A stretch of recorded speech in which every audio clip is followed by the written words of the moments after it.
Hello, Anne. Hello, Ethan.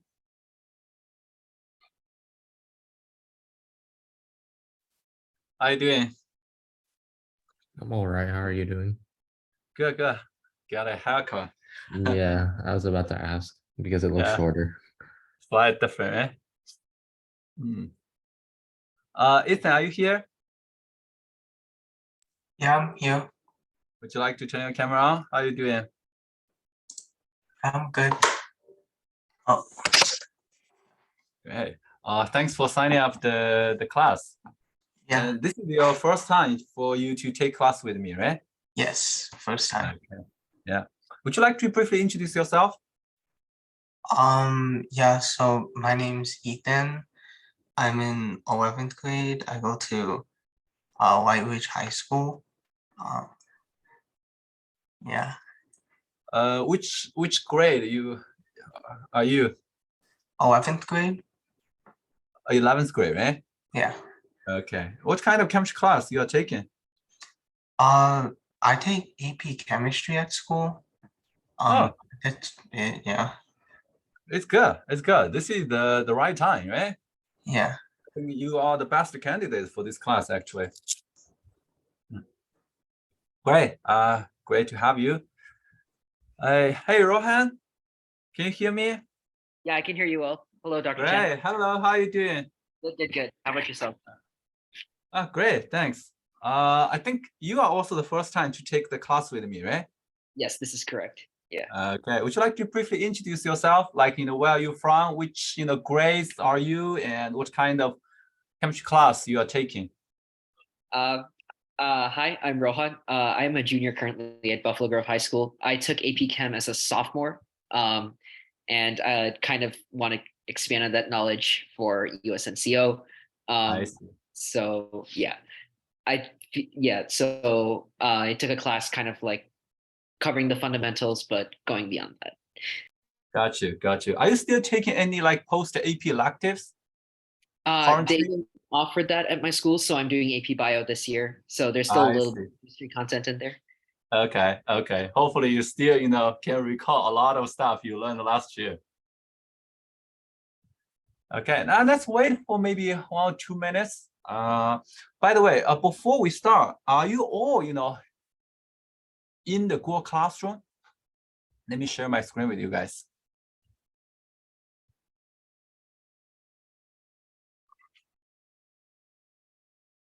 Yeah, I saw there are a few who haven't accepted the invitation yet. I think you guys are all here. Let me see. Ethan is here, Rohan is here, Anne is here. Let me see. Oh, I got Jessica. Hey, Jessica, how are you doing? Good, how are you? Good, thank you. Jessica, I remember you signed up my class before, right? Did you? I don't think so. Oh, okay, okay. I think you are already in the classroom. Good, good, good. Jessica, since this is the first time, for us to meet with each other, would you like to briefly introduce yourself? Like, where you're from, which class, which grade are you, and what kind of class you are taking? Sure. My name is Jessica. I live in Boston. I'm in 11th grade and I'm taking classes like AP Chem, AP Bio, and AP Calc. BC. Wow, good, good. Very STEM. Okay, I got Alena. Thank you, Jessica. Let me see. Alena is here, Aaron here. Alena, would you like to turn your camera on? Aaron as well. Hello, Alena. Hi, are we How you doing doing? introductions? Yeah, we are doing some sort of like that, but we'll stop at 8:30. So we'll do it, group by group. So today we have maybe 3, 4 students introduced. Maybe you can do it next time, and we Sure, can get okay. started. Hey, Wallen. For the newcoming student, if you can turn your camera on, would be much appreciated. Since this is our first session, I will take a few minutes to briefly introduce, this class, our plan, and also my expectation. Okay. The first expectation is I would like to have all of you have your camera on and answer questions if you have answer questions if you know, and ask questions if you have. Okay. Turn left at the traffic light. Oh, William, seems like you are still on your way. Can you hear me? William? Yes, I can hear you. Sorry. Okay, good. I will, mute you temporarily. If you have any questions, just, ask me, okay?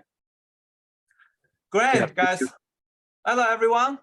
Thanks for signing up the class and joining the session today. It seems like, we have a relatively large class. Hopefully, we still have so many people in the following sessions, right?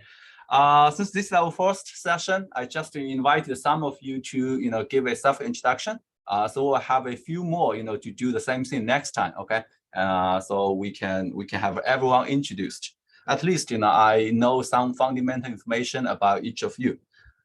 First, I want to remind you, if you haven't joined the Google Classroom yet, I saw there are 3 of you who didn't, get into the Google Classroom yet.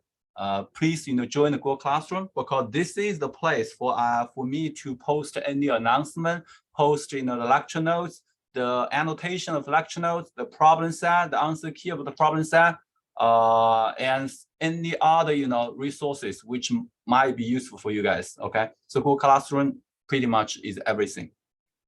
And I strongly encourage you, if you have any question, directly jump out and ask. If you prefer to type your question, it is also fine. I should be able to check that at the same time. Let me see. So I would like to briefly introduce, what are the contents of this season and how is this season related to the previous 2 seasons. I know that we got several new students, okay? I have 3 seasons in total to cover the 10 topics in the USNCO. You may know, for the USNCO, both the local exam and the national part 1 are multiple choice questions, 60 multiple choice questions, right? They are made by 60 MCQ. And it's a relative standard test, which means every year, question number 1 to number 6 is always about stoichiometry and solutions. As you can see from this table, 7 to 12 is always descriptive and laboratory. Basically, it's about reactions and the lab. The next one is states of matter and IMF, intermolecular forces. The next one, thermodynamics. And then if we continue, kinetics, equilibrium, redox and electrochemistry, atomic structure, periodicity, bonding, molecular structures, and the last one, organic and biochemistry. So my general design is like this. In my first season, I mainly focus on the first one, stoichiometry, fundamental to chemistry, right? Everyone should learn some fundamental stoichiometry. And then I move forward to everything about structures and the properties. That includes first, atomic structures, periodicity, molecular structures, and bonding. And then the related stuff, the IMF and the states of matter, because the IMF and the states of matter are based on the structures. Basically, it's about how structures determine the properties, right? So this is the content in season 1, basically 4 topics. In season 2, we mainly cover all of the computation-based topics, such as thermodynamics, kinetics, equilibrium. Because equilibrium is only one topic here, but it includes a lot of stuff. Chemical equilibrium, Le Chatelier principle, acid-base equilibrium, buffer titrations, solubility equilibrium, complexation equilibrium. So there are a bunch of stuff. So I only have 3 topics in season 2. So now is the season 3. Season 3 is kind of some random stuff, but it is the most challenging because of 2 reasons. First, they are just hard. Secondly, typically they are not covered in your AP chemistry. So we are going to talk about redox and electrochemistry. This is included in the AP Chem, but what we are going to have here is a much higher level. And we are going to talk about organic and biochemistry, obviously beyond the scope of AP Chem. And the last topic is about descriptive and labs, partially covered in AP Chem, right? But AP Chem has a very minimum requirement about the descriptive, basically different reactions, stuff like that. So this is the contents in season 3. Let me know if you have any question, okay? The general plan, we have 8 sessions in total. I will spend about 3 sessions to talk about lab and descriptive, and 2 sessions for electrochemistry, 3 sessions for organic chemistry. So the order might not be exactly the same as what we planned in this table. I might, make some changes, okay? And the class is relatively fast, I will say. So please take notes. I strongly recommend you print my lecture notes ahead of time and use your pen to take notes. I know you guys were born in a different age, very get used to the electronic devices, right? But still, from my personal perspective, writing on paper is a totally different story, right? It can deepen your understanding, help you memorize a lot of stuff. Because descriptive lab, there are a bunch of trivial stuff you need to memorize, right? And secondly, each class will try to finish 1 lecture notes. And after the lecture notes, I will share you the annotation. It's a very detailed annotation, which means we'll have all of the answers to all of the questions on the lecture notes. But it doesn't mean you don't need to take notes. Once again, taking notes is very important, okay? We are now going to go over all of the contents on each lecture note. Some of the easy questions I will just assign as homework for you guys to try, and you guys can check the annotation to check the answer. And if you have still have any question, you shoot me an email, okay? Now, I typically check email every day, so I will try to respond in 24 hours. And after each class, you get a problem set. The problem set should be submitted by the deadline, typically is the next Friday, 1 day before our next class. So you should submit your homework in Google Classroom. So regarding the submission, you should scan your work into a multiple page single PDF. I do not accept pictures because I cannot check.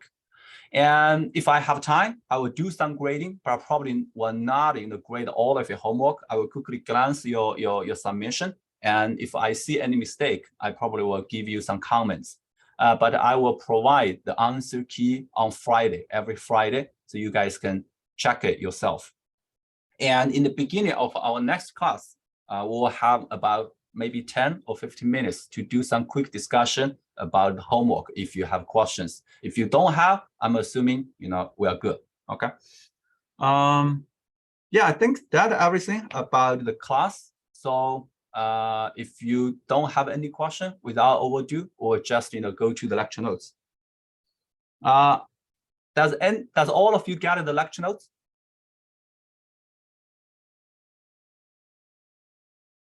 Okay, great. And let me know if you haven't, okay? So this is lecture notes I used for the winter season. I have pretty much no change, maybe some minor revisions. So I didn't need to make any change to the name. So it will be pretty much the same. Okay, guys, today, the first class, we are going to talk about some descriptive chemistry. We'll start from some trivial stuff. Basically, it's about memorization, right? Or you can say those are based on your hands-on experience. If you did this experiment in your lab before, you might have a stronger impression. But if you didn't get the chance to work on it, the best way is just to memorize it, right? So taking notes can be helpful. Like flame test, the color of ions, the heat of reaction, and dissolution processes, right? Some random stuff. First, let's talk about flame test. So flame test is a method used a few hundred years ago, before we have the very advanced instrument, which can easily give us the structure of chemicals or ions, right? At that time, we don't have stuff like this. So this is why we rely on this simple method, because this method can easily tell us the existence of a metal, because different metal have different flame color. The general idea is you burn a solution, you put the solution on the flame, and then you see a color. Based on the color, you figure out what is the metal. So first is mainly about metal ions, right? Oh, guys, magnesium metal and magnesium ion should have the same flame color, okay? Because it's more like the electrons, the atom, the element, rather than whether it's a cation or is a metal. And it's based on each element's characteristic absorption or emission spectrum. Guys, do you have a sense about this? How the color of different, metal is produced? Any idea?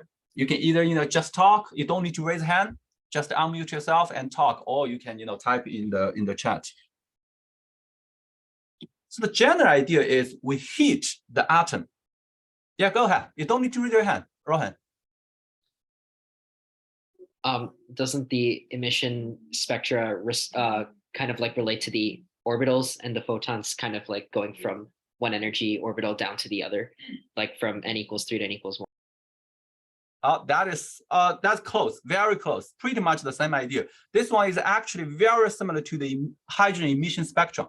So we heat the sample, and then the electrons will absorb the energy from the heating, and then it will be excited to a higher energy level, but it's unstable, right? It's from ground state to excited state. The excited state is unstable, so those electrons will jump back to the lower energy level. During this process, light is released. If the light is in the visible range, you will see a certain color. So it is the emission spectrum, guys. It's the emission spectrum. So the flame test is also the bright color in the fireworks. You see the fireworks may have different colors. That is because we add different metals in the fireworks, right? So how to operate? Oh, by the way, DD transition is a slight different story compared to the flame test or the hydrogen emission spectrum, or briefly talk about DD transition later, okay? So how to operate this experiment? So typically we use a wooden splint. Basically it's a piece of wood. And then, deep in the solution you want to test, and then burn this wooden piece on the flame of a Bunsen burner. Why we use Bunsen burner? A Bunsen burner can give you a very light flame color. So which means there's no interference from the color of the flame itself. So if you see a certain color, that is caused by the solution, right? Okay. So guys, there is a question from the national exam, but I think this is in a local level. So we might have a few questions from the national exam. Feel free to try them out. So I will ask you guys to have a submit your answer in the poll. I hope you can all see a pop-out window with the A, B, C, D, E.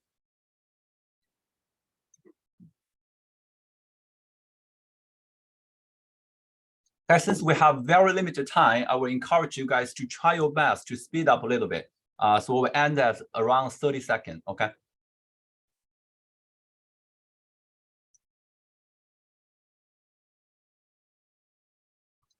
Okay, now say 5 more seconds.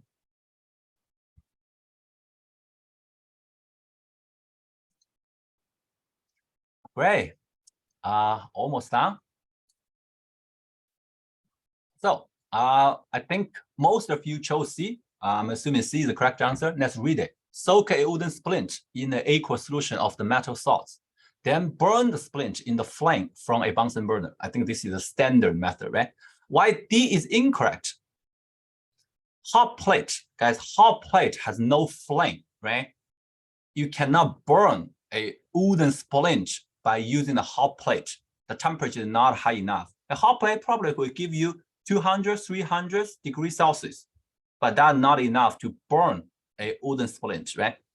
Why B is incorrect? Methanol is flammable, right? You never use flammable liquids, right, during this process. Let me know if you have any question, okay? Otherwise, we'll move forward. Okay, next is some memorization. So the first one, kind of red, or you can say a little bit purple, that's lithium.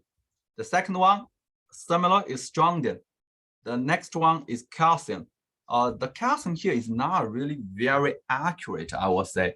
I need to, have another picture to show you. I think calcium is close to red rather than this, yellowish. Guys, let's do a little bit in the correction here. I would say The first three are kind of in the reddish, range. Okay. And next one, sodium is yellow. What's next? Barium. Barium is a little bit kind of greenish, but you will see some other colors, right? You got a few, greenish stuff like barium, boron. Guys, boron is a non-metal, although we know it's kind of in the boundary of metal, non-metal, a boundary, right? Next one is copper. So I will say the first three is red. This one is yellow. Those three are around green, and the last two is like purple, right? Cesium, potassium. So I think it's not that hard for you to memorize, right? And typically, you don't have to specify, oh, this red is dark red, or it's bright red, or it's brick red. You just need to say red. That's good enough, okay? Guys, give you about 10 seconds. Try to quickly, memorize as many as you can. And then I'm going to give you a quiz. Anne. For the second one on the left, does that say strontium? Yeah, it's SR, it's strontium. Okay. I saw it as CU for some reason. Oh, sorry, it's strontium. Why do each of these metals have these colors specifically? Oh, that's very hard to explain. It's caused by, if you know a little bit more about the hydrogen emission spectrum, the energy gap actually are quantized, which means the energy gap is not a continuous value, is not a random value, right? Because it's mainly determined by 1 over n initial square minus n over f, which is the final square. So the energy gap, the delta E, is kind of proportional to this difference. So this is why different metals may have different energy gap. And based on another two equations, E equals to Planck's constant times the frequency, right? And frequency times the wavelength, lambda, equals to the speed of light. So which means if you have a certain energy gap, you will get a certain frequency. And a certain frequency will give you a certain wavelength. So different wavelengths will give you different color. Is this full story make sense to you? Okay, thank you. Okay, guys, now please, fill the blanks. And then answer this question. If you're not sure, go back to check, okay?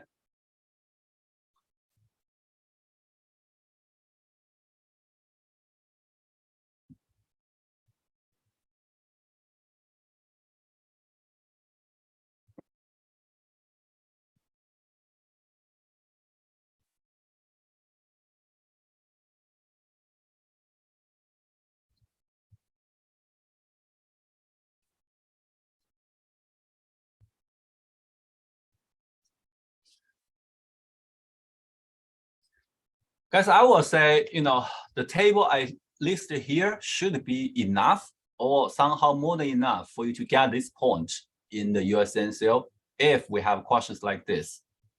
But you probably, if you tried several years of local exam, you probably will see the trends. The USNCO does not want to assess so much trivial stuff anymore. They want to assess, some more advanced stuff. But still, I think we should prepare. Okay, I think no problem. All of the 14 students got the same correct answer, right? And there's no explanation. The next part is about the color of ions, more specifically aqueous ions. Guys, there are so many ions with different colors, and why we want to pick up those few, because they are commonly used in AP experiment. And there are some important experiments. The first one, MnO4 minus. What is the name, guys? Go ahead. You don't need to raise your hand. Permanganate. Very good. Thank you. The per means the oxidation number is higher than the regular one.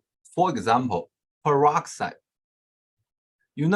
Oxide is -2, right? So peroxide is -1. So you have hydrogen peroxide, you have sodium peroxide, right? So the per means it's slightly higher than the regular one. Guys, I don't have time to talk about nomenclature.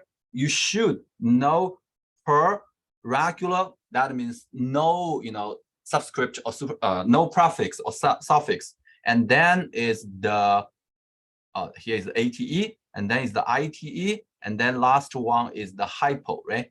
Guys, if you're not very sure, do some brief research yourself, okay? This is about nomenclature. So that is the 4 different level. So for example, if you have Cl4 minus, ClO3 minus, ClO2 minus, ClO1 minus. So those 4 are corresponding to the 4 different combinations, okay? So what is the color of permanganate? This one has a strong dark purple color, right? We use this as a strong oxidizing agent, or you can say oxidant. We didn't talk about redox and electrochemistry yet, but what is the meaning of oxidizing agent? It means it is an agent which can oxidize the others. When we say oxidation, oxidize others, is the others have a oxidation number increasement. So which means the agent itself will have a oxidation number decreasement. So this is why strong oxidizing agent typically has a relative high oxidation number. For example, here, can someone help me? What is the oxidation number for the manganese here? +7. +7, very good, right? So if I give you another one, which is his sister, this one is called, this one is called manganate, not permanganate. Can you quickly figure out what is the oxidation number of the central manganese in this ion? +6. Very good, thank you. This one is called manganate. Makes sense, right? Okay, so back to our topic. It is a strong oxidizing agent, so it's commonly used for redox titration. The benefit of use this one for titration is we don't need to add any extra indicator because the permanganate itself has a very strong color. Guys, let me give you, a example. So if I have some iron 2+ solution in the flask, the Erlenmeyer flask, and in the burette, which is a long tube, I have some acidified permanganate. So can you think about what would be the color change at the end point? So initially, if you add a few drops of permanganate, you will see a purple color. But when you swirl the flask, the permanganate will be quickly reacting with the iron 2+, right? Oxidize the iron 2+ into iron 3+, right? And then the purple color is gone. So when you keep adding, and then more iron 2+ is consumed until the last drop, all iron 2+ is gone. So what is the color change at this point? Pink, right? What did you say? Like a lightish pink. A lightish pink. It's pretty much from colorless to a permanent light pink or pink. And this pink color does not disappear in 30 seconds after you swirl several times, right? Thank you. Ishan, right? Is this the right way to pronounce your name? Yeah. Okay, great. Okay, guys, you can take some note. So this is why we care about the permanganate, and then we'll move forward. Chromate and the dichromate. First, based on these two names, can you figure out what is the formula? If you can, write it down here. If you are not sure, follow me.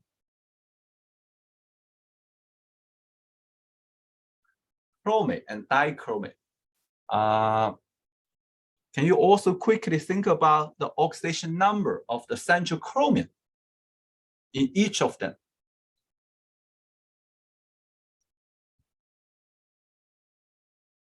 Let me check with Anne.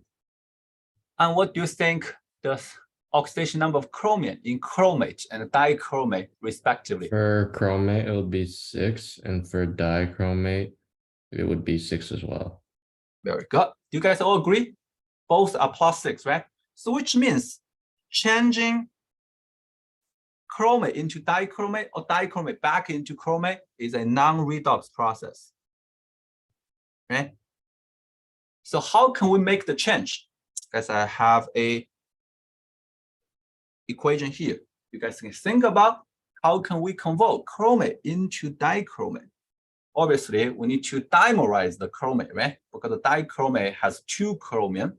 So I will try, if I put chromate here and put dichromate here, I should add a 2 here, right? To balance the chromium. And then you realize in the left side now, I got 4 minus charge. In the right side, I got 2 minus charge, right?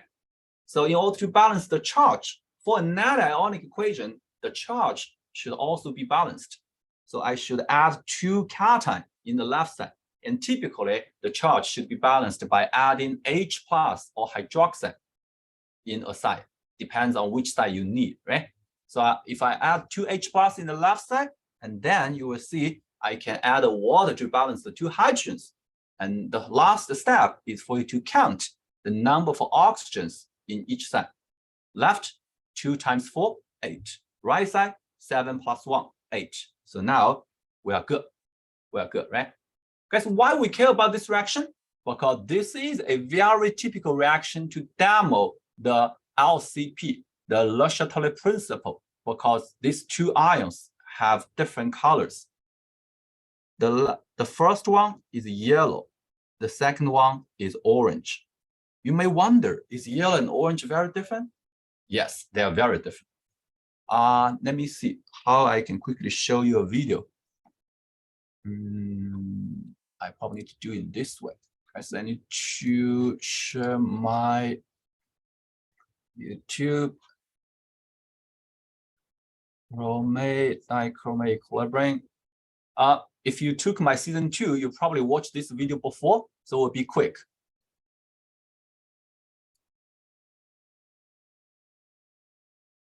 First, I want to emphasize dichromate has an orange color, which can be seen from here. This is a solid of dichromate. I believe it's potassium dichromate.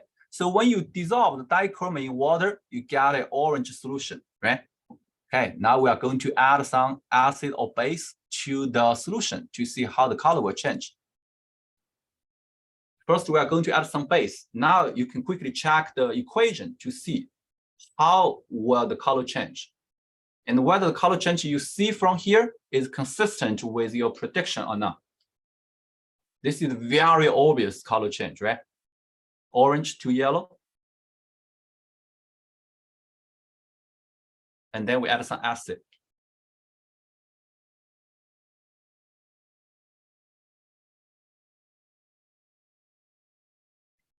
Is the video clear and smooth enough for you guys to watch? Great, thank you. Okay, I think we can stop here. So once again, chromate is yellow, dichromate is orange, okay? So you can use acid or base to adjust the reaction direction. So go back.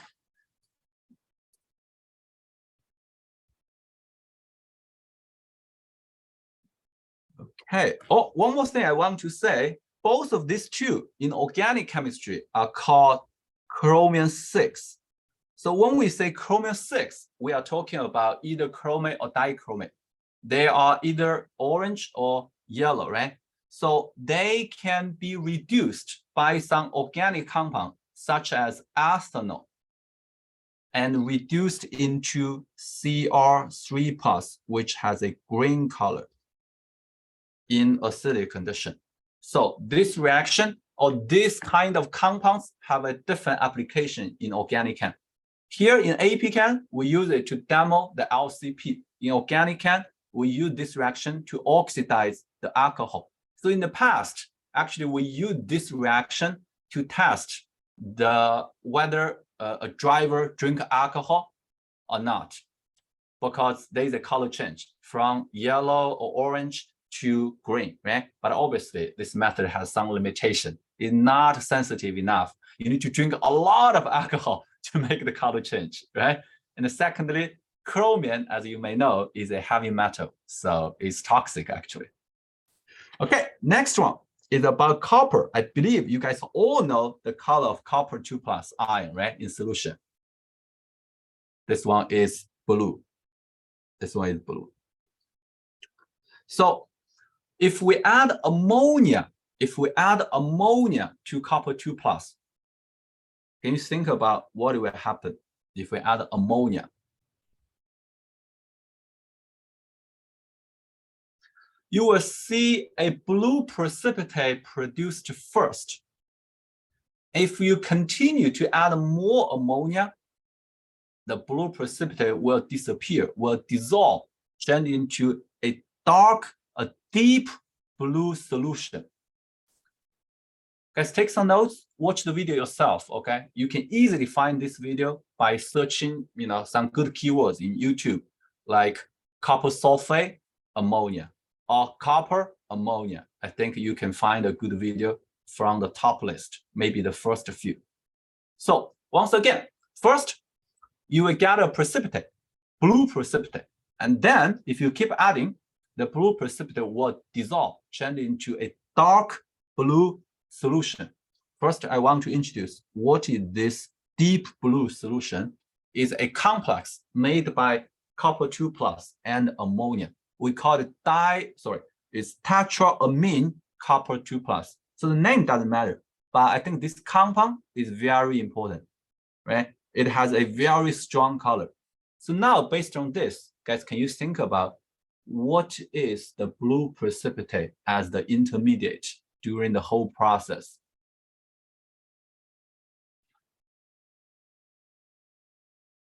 Any idea? Think about what is the function of ammonia. There are two stages. In the first stage, obviously, it makes the precipitation, but in the second stage, the ammonia work as a ligand to dissolve the precipitate, right?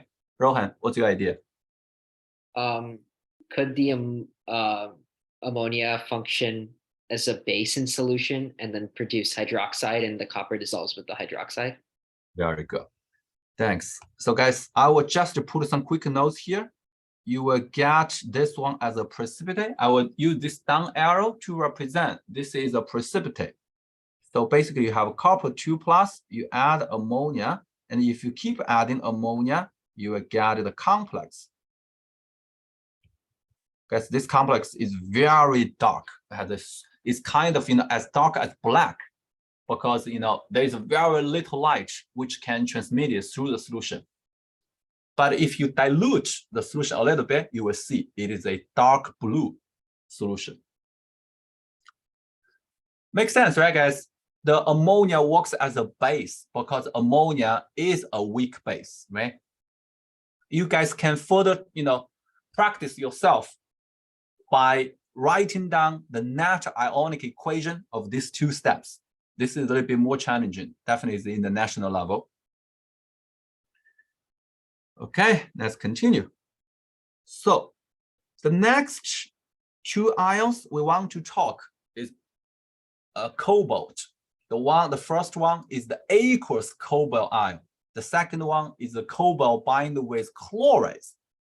So first, I'm not sure whether you learned this part in AP Chem or not yet, because this one is also a very common experiment to demo the LCP. It's called cobalt equilibrium. Guys, search the keywords cobalt equilibrium yourself, okay? The first one is pink. The second one is blue. So there is a very obvious color change. I strongly recommend you take some time to watch the video after class, but unfortunately, I don't have the time in class. I don't have enough time to show you a lot of videos, because if you didn't get the chance to work in the lab, watching the video might not be ideal, but at least it will give you a stronger impression, especially you have a clear, goal when you try to find the video, right? Okay, so the reaction here basically is a kind of a ligand exchange. So the chloride replaces the water, and then you change the pink into blue. Guys, can you think about, I'm assuming you guys all know what is LCP, right? Can you think about how can we change the solution from pink to blue? You just add heat to the reactant. Oh, adding heat. I'm not sure because I cannot remember this reaction is endo or exothermic. But Dylan, you mentioned about important method. We can change the temperature to shift the reaction, right? But that is based on whether you know the reaction is endo or exothermic. Guys, for the USNCO, you don't have to memorize whether this reaction is endo or exo. The question in the USNCO might be like this. So it will say, I heat the solution and the solution changed from pink to blue. Could you please let me know what the reaction is endo or exothermic? I think this makes more sense, right? This is based on your understanding about the LCP.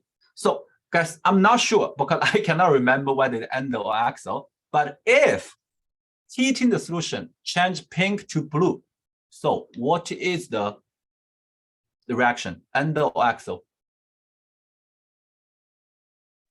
It would be endo. It will be endo, right? Because based on LCP, increase in temperature, the change will be the direction to reduce the change. So we want to lower down the temperature increasement by absorbing the heat. So it will go forward because the forward direction is endothermic, absorbing the heat, right? Does this make sense to you? Okay, great. Thank you, Dylan. So this is the first method. We can adjust the temperature, but I'm not sure whether this is true or not. Just give you an example, okay? You guys watch the video and figure out yourself. Any other method?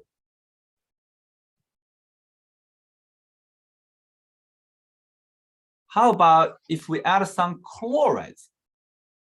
Now say we add some concentrated hydrochloric acid, or we add some solid sodium chloride.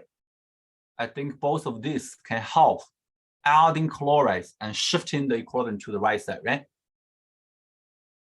How about if we dilute the solution, we add water?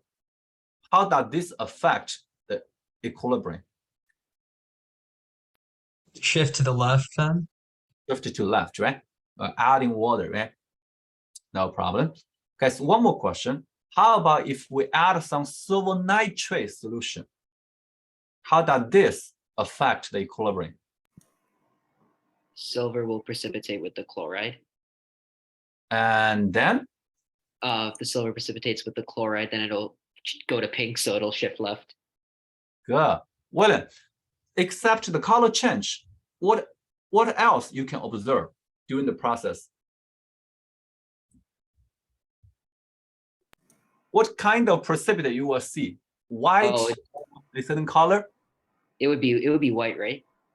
Okay, no problem, right? So if you add silver nitrate, you will see a white precipitate. At the same time, the solution will change from bluish back into pinkish, right? Okay. You might have some other method, right? I think this is good enough. Then the next two, ion 3+, yes, this one is yellow in solution. It's a yellow solution.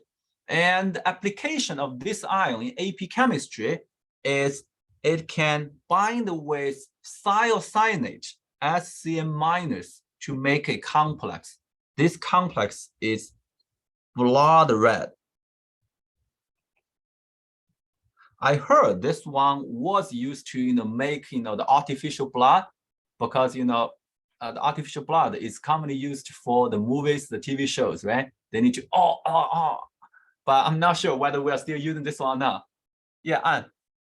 But wouldn't that be dangerous because cyanide is not, we don't eat not sure. cyanide. This is just what I heard, but probably not really something you can put in your mouth. But maybe we can put it here, right? Right? So not exactly sure. Probably the current motion is something better, not something like this. But this one is not a very typical experiment in AP Chem. At least I know a lot of schools don't do this experiment. It's a pretty complicated one. We can use this experiment to measure the equilibrium constant. So we'll just introduce the two colors. The last one, two representative colorless ions, silver plus, zinc 2+. This was also commonly assessed in the USNCO. The reason why they are colorless is because they have 4 field D subshell. they both have D10 structure in the electron configuration. But this D10 can be 3D10, can be 4D10, right? We can even go down the groups, the periods, to get 6D10, right? Why, when the D subshell is full filled, is colorless? So we need to briefly, very briefly, guys, to talk about the DD transition. So when a transition metal or a metal cation is surrounded by several ligands, the 5d orbitals will be split typically into two groups. So 3 of them will have a slightly lower energy. 2 of them will have a slightly higher energy. We call this into the splitting of the d orbitals. So if you have 10 d electrons, which means all of the 5d orbitals are fully filled by electrons. So if this is the scenario, you cannot have any DD transition. What is the DD transition? The electron jump from the lower D into the higher D if there is any spot available in the higher D. So this is why most transition metal cations have a certain color in aqueous solution, because most of them have an unfulfilled d orbitals. But if they are fully filled, they should be colorless. And also, no matter what kind of complex they make, the complex is also colorless. So if next time I ask you, what is the color of the complex silver with 2 ammonia, you should be very confident to say it's colorless, because silver plus is supposed to be colorless, is D10, right? Guys, I think you guys have no problem to figure out what is the electron configuration of silver plus and zinc 2 plus, right? Okay. Great. The reason why I can only very briefly talk about DD transition is because the full idea is more complicated than this. It's called crystal field theory. If you want to prepare for national exam, I strongly recommend you to do some research and do some reading yourself, okay? Okay, very good. Guys, we will finish this example and then we'll take a 5 minutes break and then we will continue, okay? The example is from the National 2020, sounds like a relatively complicated question, but I think without my reminding, I think you should make a very reasonable guess to figure out what is the correct answer. Let's see.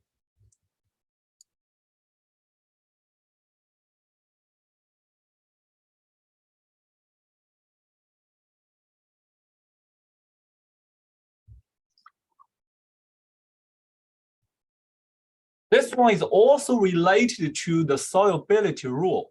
You might need to have some understanding or memorization about solubility rule.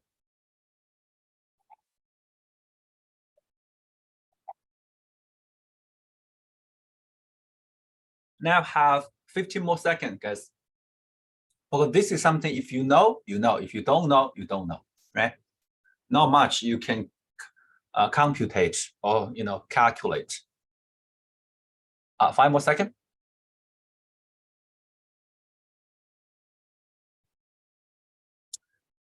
Good, guys. Let's stop here. Most of you chose D. D is the correct answer. D is the correct answer. How can we figure out that? Copper 2 plus has color, right? So it's very likely the precipitate made by copper 2 plus also have a similar color. This is true, guys. If an ion has a color, most likely the precipitate made by this ion should have a similar color. Not necessary to be exactly the same, but it should be similar, right? So actually, you will get, a green or blue precipitate. Depends on the ratio of these two reactants. So why C is not the right answer? Because all acetates are soluble. All acetates, acetates, right? This anion, the conjugate base of acetic acid, is called acetate. All of them are soluble, so they don't make any precipitate. So I got one student chose B. B is a relatively good answer because we do have a precipitate. This is a precipitate, but this one is white. So which means typically, if both of the cation and the anion have no color or colorless, the precipitate is most likely to be white. Okay. Although there are a few exceptions. Rohan. Real quick, this is not referring to the question. This is referring to like the diagram on the last page.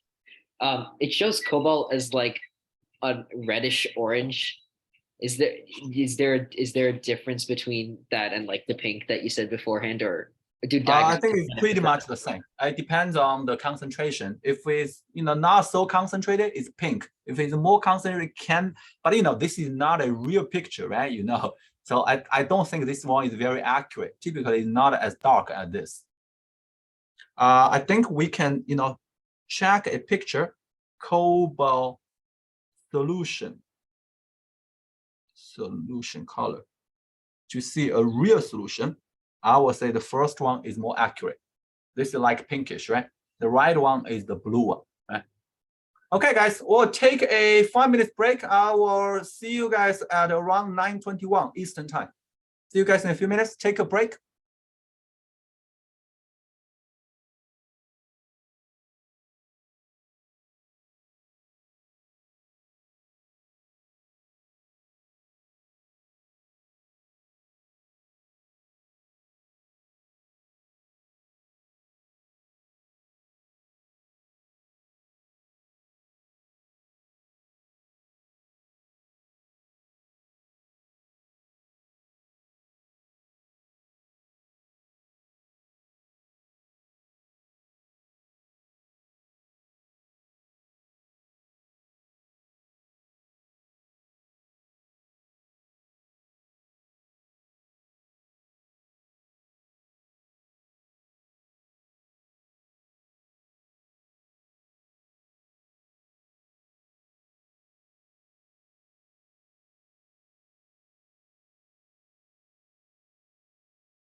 Okay, welcome back. Guys, we'll get started in 1 minute, okay?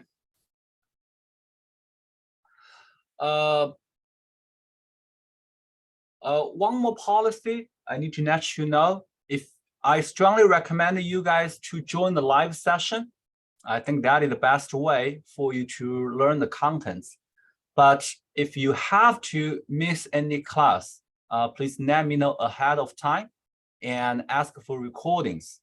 But regarding the recording, you need to finish watching in 7 days because I have limited storage space. I have to, delete the previous contents, okay? Okay, guys, let's continue. We are pretty much done with the trivial stuff. The last part here is the heat of reactions and dissolution. Can you guys, use about 30 seconds or 1 minute to quickly go over those contents to see how many of them you are relatively sure? And if you're not sure, just leave it there, okay?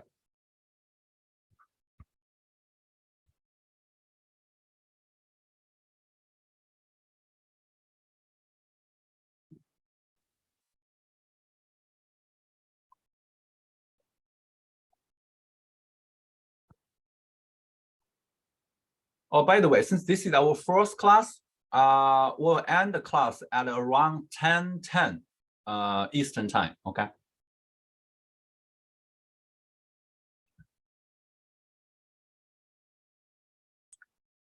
Okay, guys, if any of you is sure about any of those items, feel free, to raise your hand and read the question. William, you don't have to follow the order. You just read what you are sure, okay? The dilution of concentrated H2SO4 is exothermic, and the dissolution of solid NaOH in water, I'm pretty sure is exothermic. Very good. Thank you, William. Guys, dilution, dissolution of strong acid and strong bases are typically exothermic, okay? Any more? Rohan? The acid-base neutralizations are, I'm pretty sure, exothermic. Most redox reactions are, I'm pretty sure they're also exothermic. Very good. So neutralizations are exothermic. We have an important experiment in the calorimetry, right? We want to use the coffee cup calorimeter to measure the heat released from the acid-base neutralization, right? And redox reactions should be exothermic because we can convert the redox reaction into the galvanic cell. So that means if it's not exothermic, where is the energy from to change into the electricity, right? You need to have energy to change into electricity. You need to convert chemical energy into electrical energy, right? Okay, any more? Aaron. The reaction of baking soda, sodium bicarbonate with vinegar, acetic acid is exothermic, I think. Okay, first let's check about the two formula, guys. Vinegar, the component in vinegar is acetic acid. I strongly recommend you to use CH3COOH to represent the acetic acid. In some textbook, they might use some stuff like this. This is what I hate, because I think this one does not show you the structure, right? C2H3O2, you have no idea about what is structure. And you have no idea about why this hydrogen is different from the other 3 hydrogens. Because acetic acid is a monoprotic acid, which means it can only dissociate 1 proton rather than all of the 4 protons, right? Because only this hydrogen is connected to a electronegative enough atom, oxygen, which means the hydrogen is positive, right? It's partially positive, which can dissociate. But the other 3 hydrogens are connected to a carbon. The CH bond is pretty much nonpolar, so there's no way for the hydrogen to dissociate as a H+. Okay, this reaction, unfortunately, Aaron, this reaction is endothermic. I don't have time to show you a video. Search it yourself. Baking soda vinegar, this one can drop the temperature from room temperature to below 0 degrees Celsius. Any more? Can I give the last equation Sure. a shot? Yeah. Right, so yeah, the reaction is BaOH2 plus NH4Cl goes to let's see, NH3 plus H2O plus yeah, barium chloride. Very good. BaCl2. Well, the reaction is correct. Do you have a guess about whether the reaction is endo exo? I'll just guess like exothermic. Okay, this one is also endothermic. We didn't balance the reaction, guys. You can do it yourself. I think this is a double displacement, so not hard to understand, right? Not hard to understand. For this one, I think I can quickly show you a video. If you haven't watched this one before, I believe it's pretty impressive.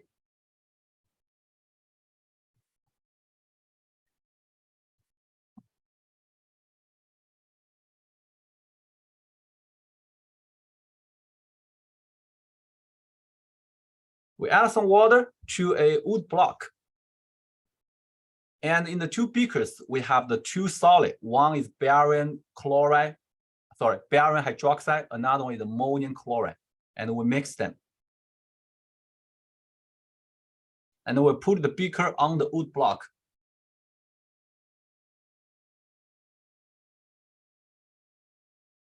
I think you saw in the text, right? It's pretty impressive, right? The water freezes. This is why, the wood block is attached to the beaker, right? This reaction can give you a temperature lower than 0 degrees Celsius. So don't ask me why. This is something just a trivia. It's complicated. So this is a typical process, endothermic.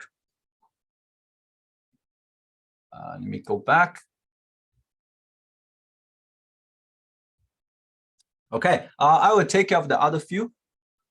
The dissolution of sodium bicarbonate in water is also endothermic. I think those two you can put it into the same group because baking soda is also sodium bicarbonate, right? So it seems like some reactions or dissolution related to sodium bicarbonate are endothermic, right? But I cannot say all of them, okay? Those are the two typical processes. The next one, dissolution of most ammonium salts, such as ammonium chloride and ammonium nitrate, are endothermic. So I think those two can be put in the same group. Some sort of stuff related to ammonia, right? The dissolution of ammonia, the reaction of ammonia. Okay, guys, let's quickly test your not understanding, your memorization by working on the next USNCL question.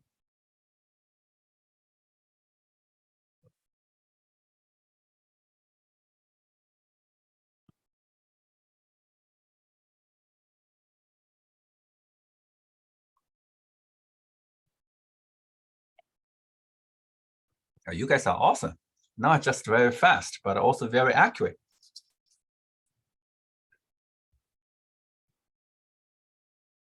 Okay, 5 more seconds.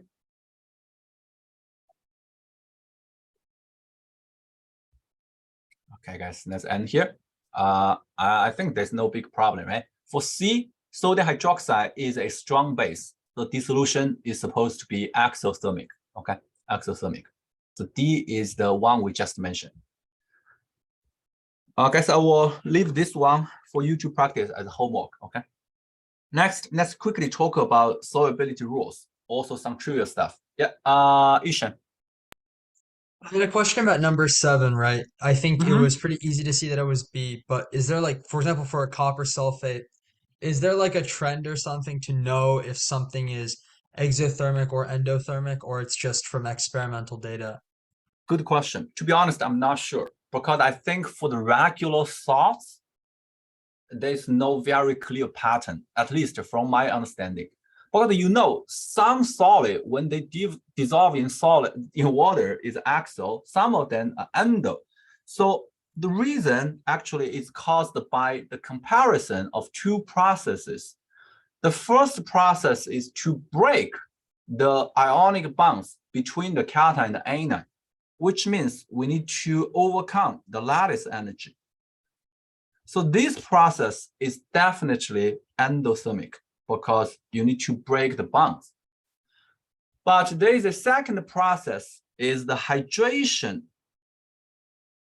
of the ions, the cations and anions, which means if you have a cation here, you have some water molecules surrounding the cation in this way. And if you have an anion, let's make it a little bit larger, you have the water molecules have a slightly different orientation, right? I think you can understand why the orientation of the water molecules are different, right? Okay, so I have a question, an AP level question. What is the name of the interaction between the cation anion with the water here? Ion dipole. Very good. So this process is ion dipole interaction, which is also called the hydration of ions. This process is exothermic, right? Exothermic. So the overall results or the natural results is endo or exo, basically is based on the competition of these two processes. So this is why I do not have very good clue about copper sulfate here. But my general idea will be, since these two are 2 plus and 2 minus, I think it's more likely to make this process overcome the previous process, because higher charge means it is supposed to have a stronger ion dipole interaction. But I'm not 100% sure here. Good question. Okay, solubility rules. First, number 1, all nitrate, acetates, potassium, sodium, ammonia are soluble. I think this is something you definitely should know. All of those are soluble. And a lot of precipitates are white unless the ion which made the precipitate has a color. The ions or the ion has or have color. For example, the one we just mentioned, right? The copper bind with carbonate, right? Second item, or second rule, most chlorides are soluble except, let's say we have 2. The most important one,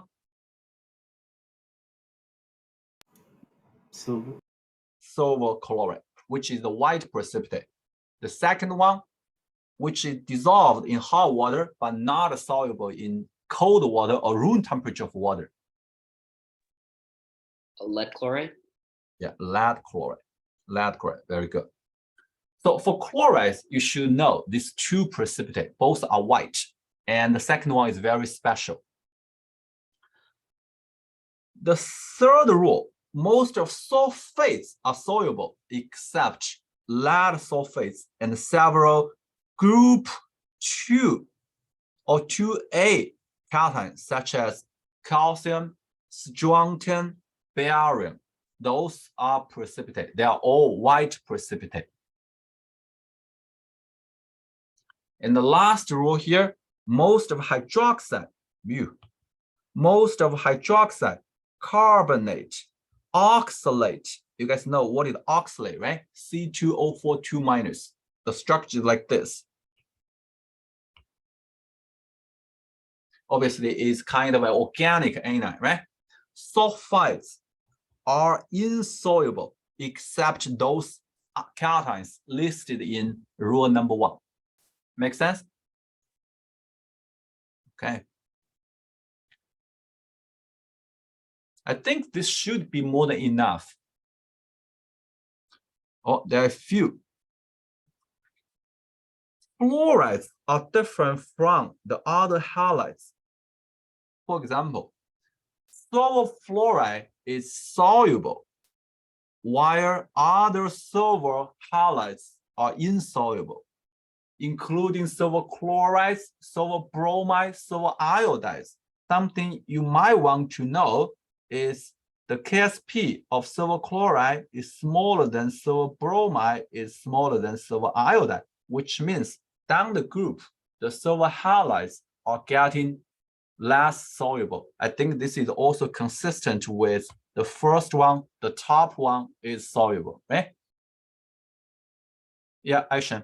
Wouldn't that mean that KSP is greater for AgCl than it is for AgBr? Sorry, it's I going made a in that mistake. trend? I made a mistake. Thanks. Okay. Yeah, what I want to say is they are getting, less soluble. So the KSP is getting smaller rather than getting, larger. It seems like, what I said is different from, what I wrote. Sorry, please, correct it. Another example to show you is MF2. The M is the group 2A cations. So those fluorides are precipitate. I will use PPT as the abbreviation of precipitate. While the other group 2 halides are soluble. So you will see, fluoride is very special. When the others make precipitate, fluorides are not, right? But when the others are soluble, it will make precipitate. So in the USNCO, I think both of those three were assessed before about their solubility in water. The next one is not a solubility rule anymore. It's a slightly more advanced topic. Precipitate made by conjugated base of weak acids are more soluble in acids. What does this mean? So if the anion of the precipitate is the conjugated base of a weak acid, for example, hydroxide, the conjugate acid is water, which is weak, right? Or carbonates, the conjugate acid is bicarbonate, which is also weak. Oxalate, an organic acid, weak acid. Sulfides, HS minus, H2S, right? They are all weak acid. So those are called conjugated base of weak acid. Precipitate made by stuff like this will be more soluble in acids. Guess that this makes sense to you, right? Because those anions would like to bind with the H plus to make the weak acids, which will shift the equilibrium into the dissolution direction. Let me write it down. If I take silver, let me find a good example. I want to find a +1. It seems like we don't have a good one. If I have magnesium hydroxide, this one will have a solubility equilibrium this way. But now I add some H plus to the system. So these two will bind with each other to make water, which will decrease the concentration of hydroxide and then further shift the equilibrium to the right side to dissolve more magnesium 2 plus. Makes sense, right? Okay. Oh, so which means, there's a question. How about the precipitate of halides except fluorides? So now say if you have silver chloride, is this one more soluble in acids? Rohan? It wouldn't be, right? Because Cl minus is it's not a conjugate of a weak acid, it's a conjugate of a strong acid, so it wouldn't really act as a base. Very good. So which means if you add acid here, it does not dissolve. Chloride, the corresponding conjugate acid is HCl, which is a strong acid. And actually HBr is also a strong acid. HI is also a strong acid. So the only exception here is HF. HF is a weak acid. I think this is the third evidence to say fluorides are very different from the other halides, right? The other hydrohalic acids are all strong acid, but HF is a weak one. So which means the fluorides will be more soluble in acids. Okay, last one. Some precipitates dissolve when forming complex ion. For example, silver chloride dissolved in concentrated ammonia through the formation of AgNH3 2 plus. So two neutral ligands bind with the Ag plus as a central ion and forming this complex ion. This one, as we just mentioned, is colorless, but it is soluble, right? So which means in order to dissolve the silver chloride, we can add ammonia, right? Guys, can you think about, although this is not, we don't have the data, can you think about if I add ammonia to silver iodide, will the ammonia also dissolve the silver iodide? Yeah, the answer is no, because the KSP of silver iodide is too small. So in order to dissolve the silver iodide, you need to increase the concentration of ammonia probably to 1,000 mole per liter or even higher. But you know, the saturated ammonia solution has a molarity of 17 mole per liter, which is much less than what you need. So experimentally, you cannot use ammonia to dissolve the silver iodide. So this is a national level question. Just give you a little bit extension here. Next one, aluminum hydroxide dissolved in concentrated hydroxide or sodium hydroxide to form a complex. There is a negative sign, guys. The negative sign is not clear here.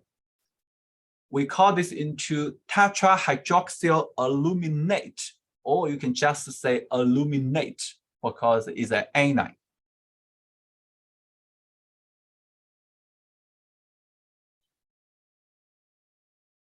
Okay, guys, I will skip this example. This is a very special one. If you want to try, do it as a homework. I have the annotation. You can also check the annotation from the ACS website.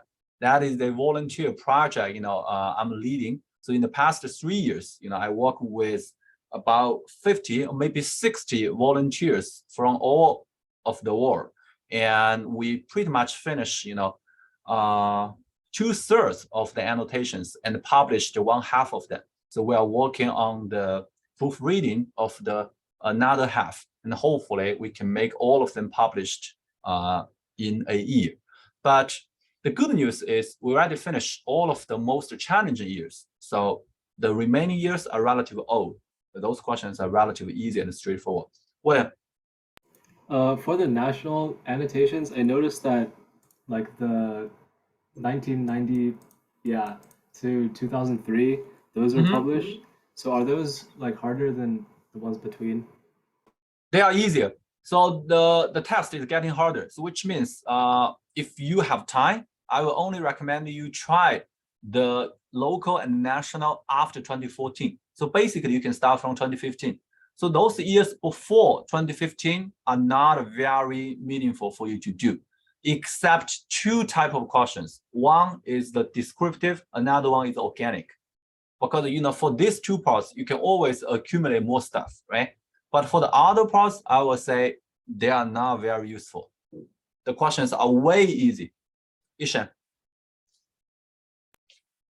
How do you get used to sort of that new format then, like post 2016? Because it's much more problem solving and logic based, right? You mean 2017? Yeah, like onwards, I noticed especially like the kinetics and the thermodynamics problems require much more like deep understanding. How do you sort of? Yeah, you're absolutely right. That is the general trend. I think 2015 probably is I'm not sure whether it's caused by, they have some new authors to write the test paper, or they have, a kind of a change based on the performance of the students. But I know in some, big and STEM-focused public schools, the competition in the school is very, very severe, right? Because, chemistry, to be honest, has such a weird role. None of the other academic competitions have a, school level restriction, right? 2 students from each school. So this actually make the competition, a little bit crazy in some schools, I know. So I know in the past, there might be some school you need to get 60 points to get in the top 2. And if there are 3 students get a 60 point, how can you choose, right? So I think this is probably one of the reason or the driving force for them to make the questions more challenging, because you can select the real top students, right?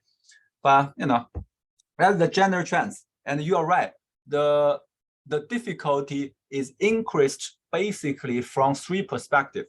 First one, more conceptual understanding.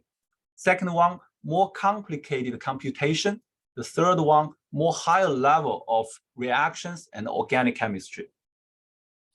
Okay. I know many of you are taking my season 4, so I think you will see my interpretation and explanation of the trends like this. Rohan.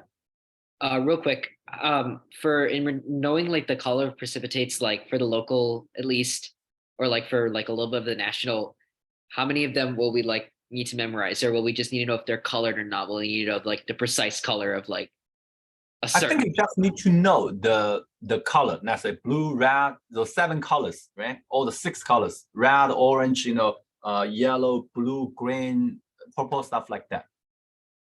That should be more than enough. I think what I summarized here should be more than enough than the local, and should be pretty much enough for the national.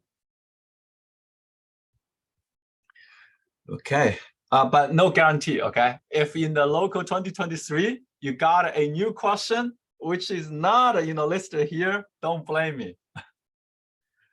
Okay, guys. I want to jump to some more trivial stuff, and then if we have time, we can talk more on the other parts. So here is about strong and weak electrolytes and pH of salt solution. I think the first one is like more trivial. Basically is about memorization. The second one is some interpretation based on which is a strong, which one is a weak acid or base, right? First, can you help me list 3 common used strong acid in any high school chemistry lab? I believe those 3 acids are always there. Hydrochloric acid. Very good. Sulfuric acid. Very good. What is the last one, William? Nitric acid. Oh, I need to kind of change. Thanks. That's correct. I need to change, the order here, because I need to put sulfuric acid here, because this is the one. The first step is strong. The second step is weak, right? And this is also the only diprotic acid here.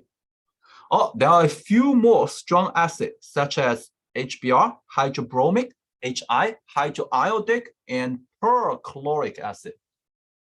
Perchloric acid. And actually, if you want to add one more, is the chloric acid, HClO3. But I think those 6, 7 should be more than enough. Okay, guys, next we want to list a few very typical weak acid. For example, HF, we just mentioned, right? So halides made by fluorides are soluble or more soluble in acids. So this is a weak one. The only exception in the hydrohalic acid. Most carboxylic acid, this is organic acid. So basically it should have a COOH group. The structure is like this. This hydrogen can dissociate. This is called a carboxylic acid group, or you can say an acid group. All of those are weak acid. The most typical example is acetic acid. I think we can include one more. Oxalic acid. Oxalic, is it like this? Because the anion, the conjugate base, is the oxalate, right? This one, as we introduced, it's just 2 COOH bind together, right? List 3 most commonly used strong bases in the high school lab. Go ahead. Ammonia. Ammonia Oh, is a strong weak base. Sorry. Sodium Yeah. hydroxide then. Sodium hydroxide, very good. One more. I already have barium hydroxide listed here. Another one is potassium hydroxide. So basically, there are group 1 or group 2 elements, right? Ammonia, or you can say ammonium hydroxide. Guys, if you see ammonia, this one is the same as ammonium hydroxide. It is the same as ammonia plus water. It is the same as ammonia dot water. All of those are the same. They are talking about a base, ammonia. But probably, if we write down in this way, you may get a better understanding. It is a base, right? But actually, if you put one word in, you will see the formula is like this. So this is a typical weak base. Weak base. Another one, a little bit extension, is amines. What are amines? Basically, is 1 or 2 or 3 hydrogens in the ammonia is replaced by a alkyl group, a R group. So the R here is a alkyl group. What is the alkyl group? Basically, you can say is a hydrocarbon lose a hydrogen atom. A hydrocarbon minus the hydrogen will give you a group. It's called alkyl group. For example, a CH3 group. This is called methyl group.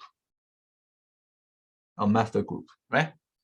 You might need to know some nomenclature in organic chemistry, how to say 1, 2, 3, 4, 5, 6, those stuff, right? Methyl, ethyl stuff. So if you're not very sure, do some research yourself, okay? Those are also weak bases because they are all relatives, or you can say organic derivatives of ammonia. The reason why they are base is because there is a lone pair on the nitrogen. No matter those are hydrogen or they are R group. So this lone pair can bind with a H plus, right, to make something like ammonia. So this is why ammonia and amines are all weak bases.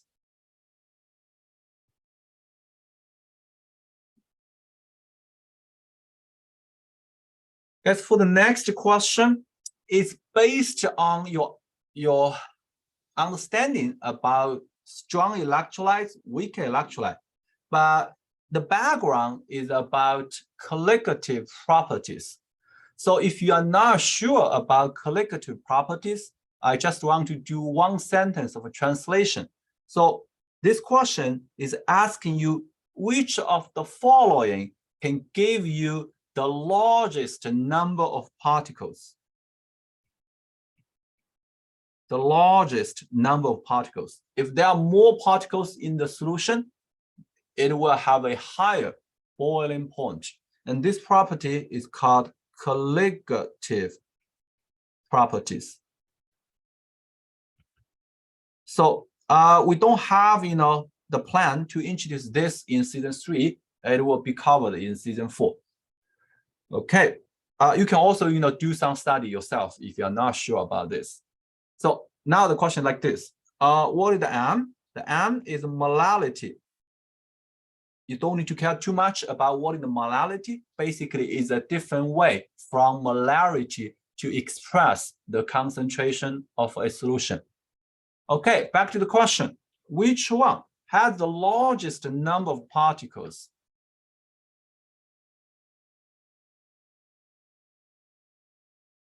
Now say we do 45 seconds, okay?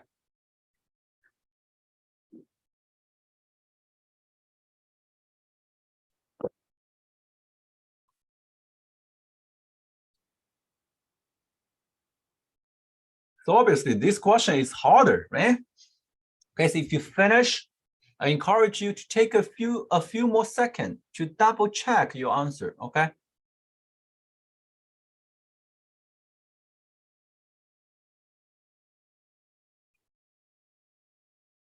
Because this question is very specific. Actually, it's challenging. Okay, 5 more seconds.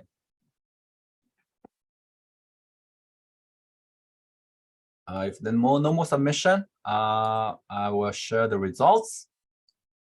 I think for most regular questions, unless there is one option which can trap you, I will say if we have more than 10 students, typically the answer with the most students submitted will be the correct one. So B is the correct answer here. Although option C is very confusing, right? Why B has more particles than C is based on the pKa of sulfuric acid.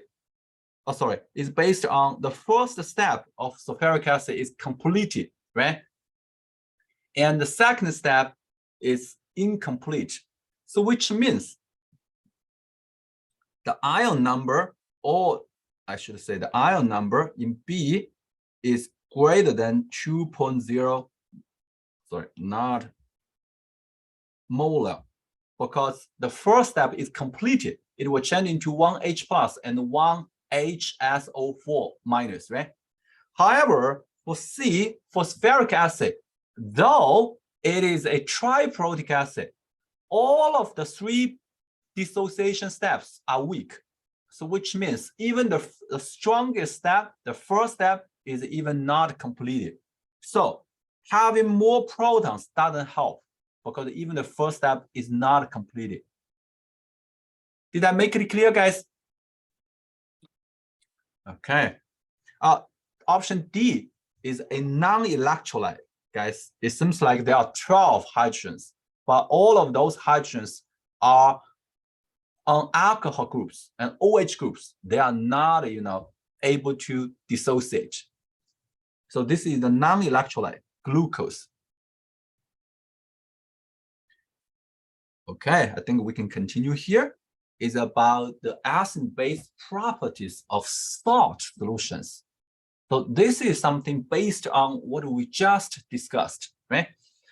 First, for salt like sodium chloride, which is here, the cation is from a strong base, sodium hydroxide.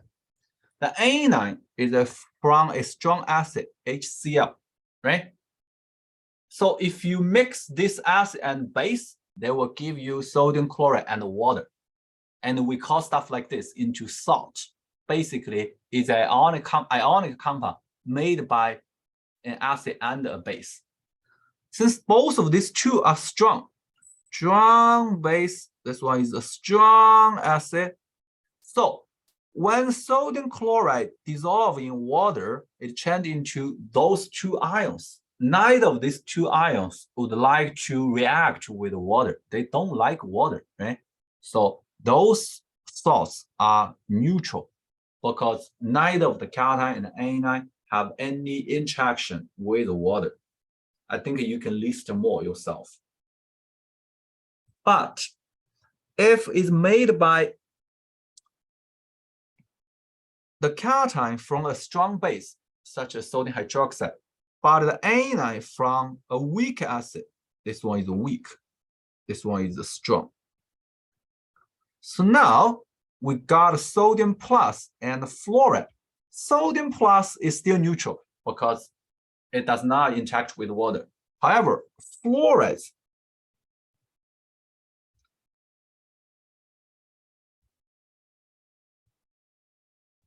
because it is the conjugate base of a weak acid. What does it mean of weak acid? Weak acid means it does not dissociate completely, right? So which means if you put fluoride in water, fluorides always want to bind with H plus from water to reproduce the HF. Why? Because if this process cannot happen, it means HF is a strong acid, right? Only the strong acid can dissociate completely. So if F minus cannot bind with water, we kind of prove HF is strong acid, which is not consistent with the fact. So since HF is a weak acid, so the F minus always want to bind with H plus from water. So after the H plus from water is consumed, you will have some hydroxide left. So this is why the solution of sodium chloride will be basic. So if we summarize, the salts made by cations of strong bases and conjugate base of weak acid, for example, sodium fluoride or sodium acetate, right? Or sodium oxalate, sodium carbonate, sodium bicarbonate, a bunch. They are all basic.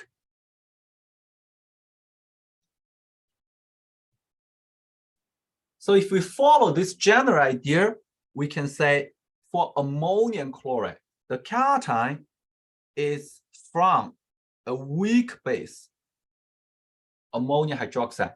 The anion is from a strong acid. So when you get these two, ammonia and chloride, chloride has no acid-base property, it's neutral. But the ammonia, it will have a reaction like this. The ammonia, because it is a, or guys, if you don't like this way, you can write down in this way. Ammonia react with water to perform ammonia hydroxide and H+. I think this probably makes more sense to you because you can see the conjugated acid of this weak base bind with water. What it want to bind? It want to bind the hydroxide from water, right?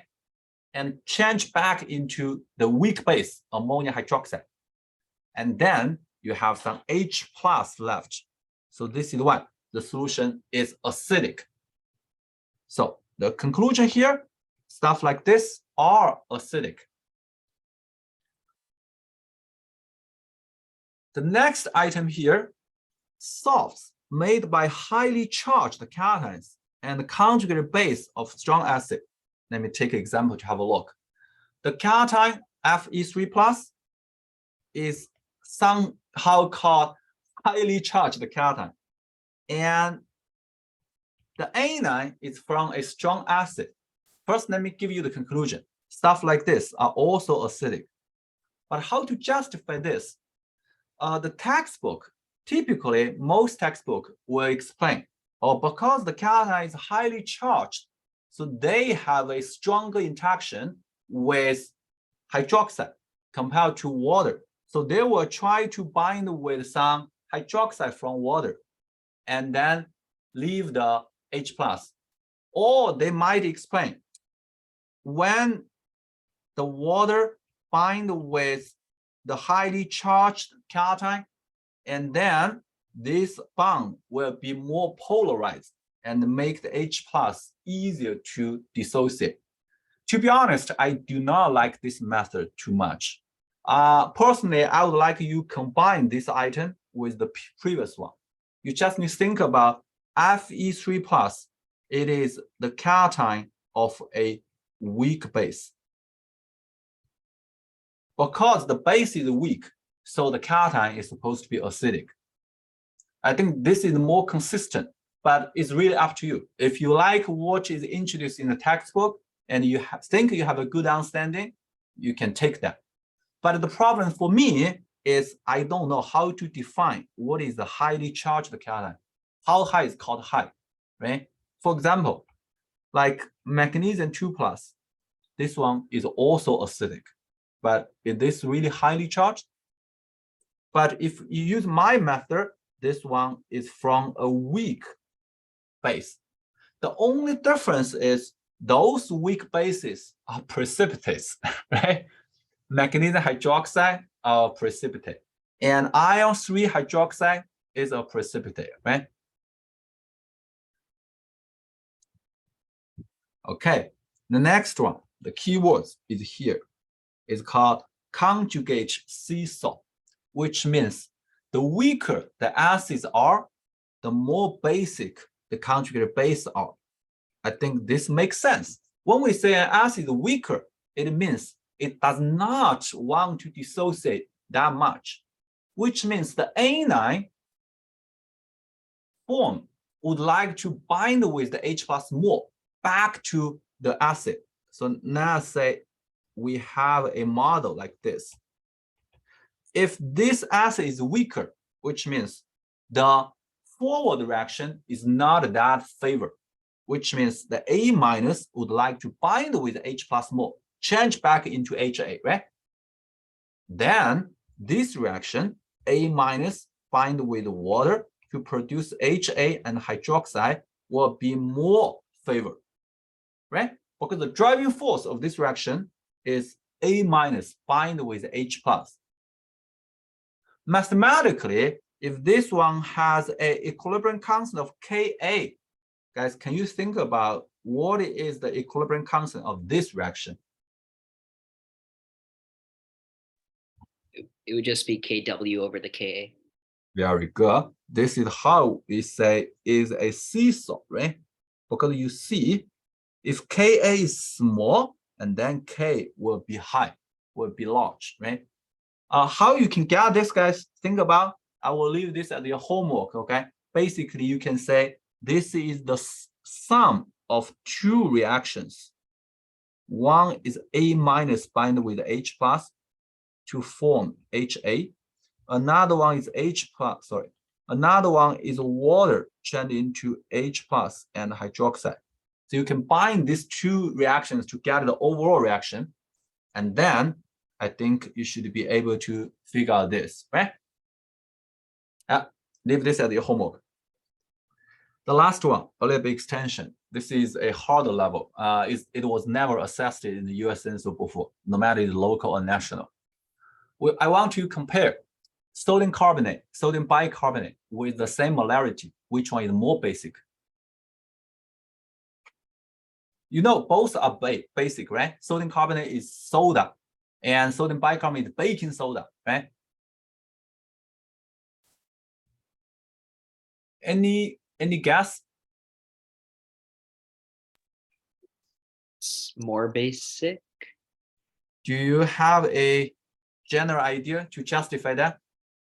Well, I think when at least I saw there was like a question on like the Ks of H3PO4, and they kept on getting smaller. So is that the same thing that happens here? Oh, this is a very insightful, actually. You're right. It's related. I will quickly, talk about this.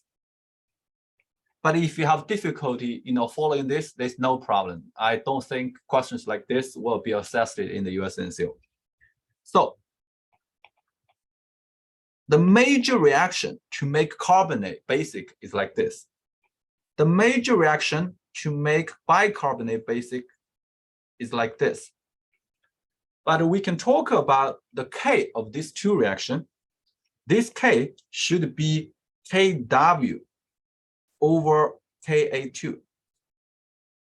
You guys can have a look to see whether you agree with me or not. The second K will be Kw over Ka1.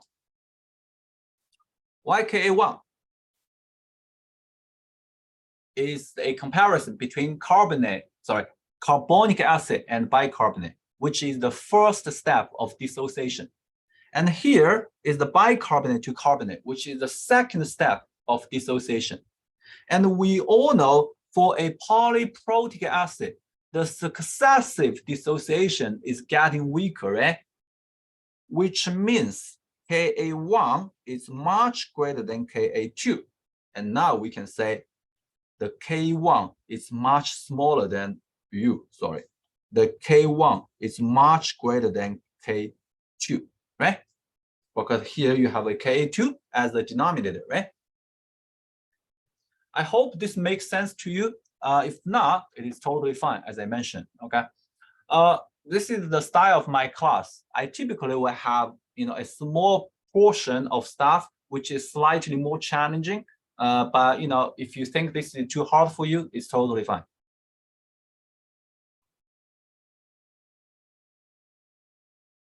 Okay, let's try this one. Ishan. So then all the stuff about metals in section 3, will those be covered in the lecture notes that you send after class? You means explanation like this stuff? Yeah. I do believe I have stuff like that, but I'm not exactly sure how detailed it is. All right. But I think it should be good enough for you to do some reading, but you might need to do some research yourself. Okay. Okay, guys, let's try the last question here.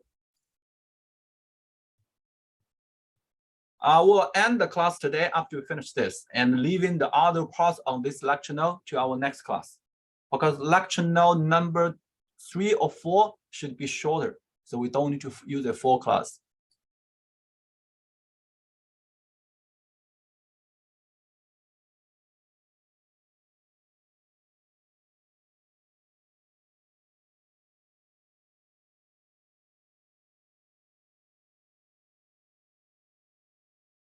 So you'll see the test writers actually are very nice, right? They didn't ask you to compare sodium carbonate, sodium bicarbonate.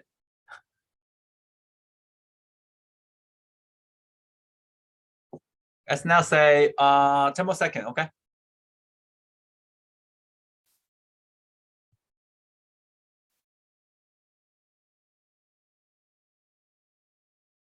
Okay, let's end here. D is the correct answer. D is basic, but probably you wonder, is D the most basic? A and B, if you analyze them, the cation is from the strong base, the anion is from the strong acid. So both A and B are neutral, right? Both A and B are neutral. Guys, if we change this question into which one is the most acidic, what do you will choose?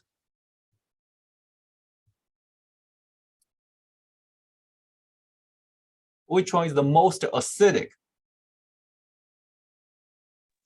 D. What did you say? D. D is the most basic. Oh no, C. C, right? The sodium bisulfate, because this one is still acidic. You might wonder, since these two have pretty much the same style, why this one will go dissociation and this one will go hydrolysis. We call this into hydrolysis. And the hydrolysis will make it basic and the dissociation will make it acidic, right? Do we have this process?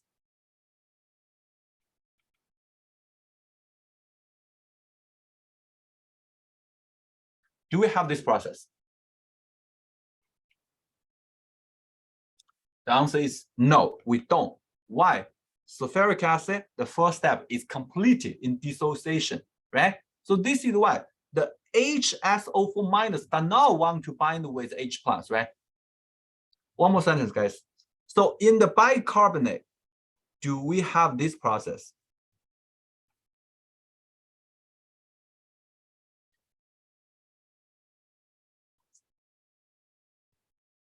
Yes, both of these two are coexisting. But if we check the data, you will see the first one is dominant.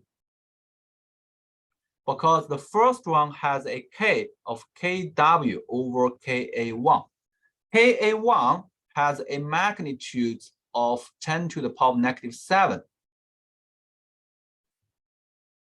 So, negative 14. So this one will be around 10 to the power negative 7. But this K, the second K, is Ka2 of carbonic acid, which is around 10 to the power 11.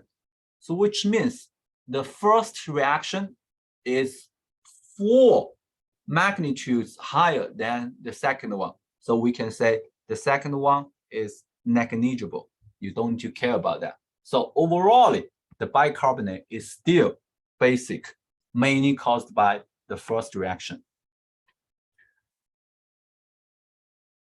Guys, we have one big topic here, which is properties of representative metals and non-metals. Those are the trends of the most recent, local exam. They start to assess you properties of metals and non-metals. They were barely assessed in the past. So we'll continue our discussion next Friday. Guys, we are relatively fast today. I believe it is also very informative. So I encourage you guys to further take some time after class to go over the packets and do some review, do some reading, do some research. You will be getting a problem set from Google Classroom. Check that out and submit your work by scanning all of your paperwork into a single PDF. If you use iOS on your phone, I strongly recommend you use an app which is free. It's called Scannable. It's a free app. I think this is the best for you to do the scan work. No, what that call watermark, free, no advertisement, very fast, easy to learn. And if you have have question, you can search in YouTube to get a video to show you how to use it. Okay, guys. If you don't have any question, I will say our class is done here. Once again, I thank all of you for your great participation and attention during the class. If you have any question, feel free to stay for a few minutes. Okay. Take care. See you next time. Bye bye, guys. Thank you. Thank you. Bye.